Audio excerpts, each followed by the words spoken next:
What makes some photos better than others? Two photos of the same object, one is successful, the other is not. It all comes down to composition. What is composition? Very simply, it is the pleasing arrangement of objects on a page.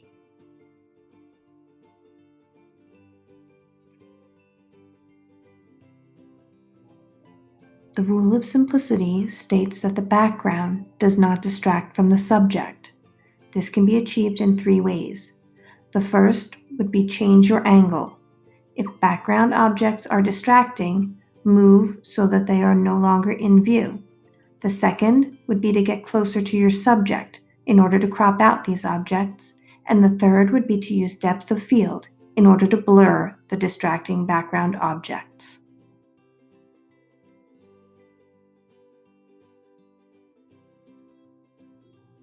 The rule of thirds tells us not to center our subject. You should separate your photo into thirds, both left to right and top to bottom, and place your subject at the intersections. A picture tells a story, and rule of thirds gives us room to make up our story, as in this picture of the girl. Where is she going? Where is she coming from? What is she doing? Of course, there are exceptions to every rule, and sometimes centering can add strength to a powerful or striking subject.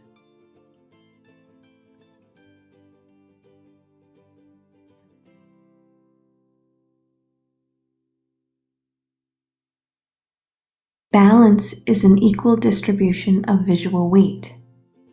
Colors have weight. Black is heavier than white. Symmetrical balance is when that weight appears even on both sides of the photo.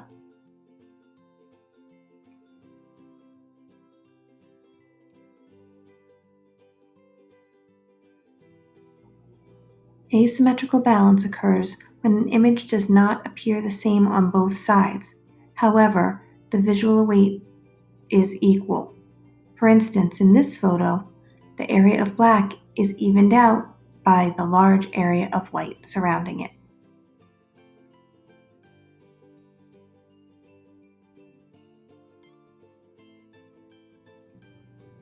Now we come to lines.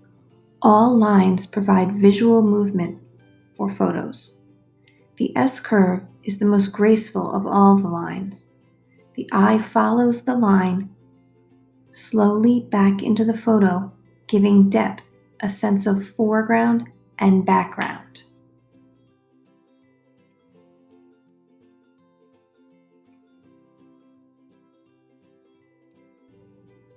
The diagonal line is a faster moving line than the S-curve. It draws the eye into the photo in a quick way, giving excitement and also taking you back into the photo, providing depth.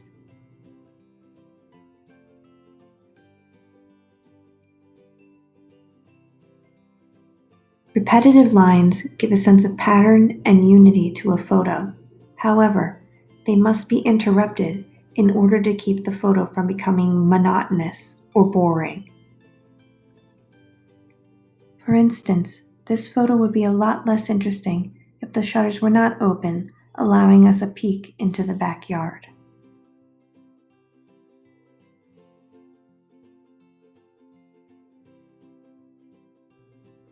Framing in photography is when objects within the photo create a border or frame around the subject, drawing attention to it. Framing also provides depth, creating a foreground and a background in the photo. These are the rules of composition. Use them as guidelines and watch your photos become works of art.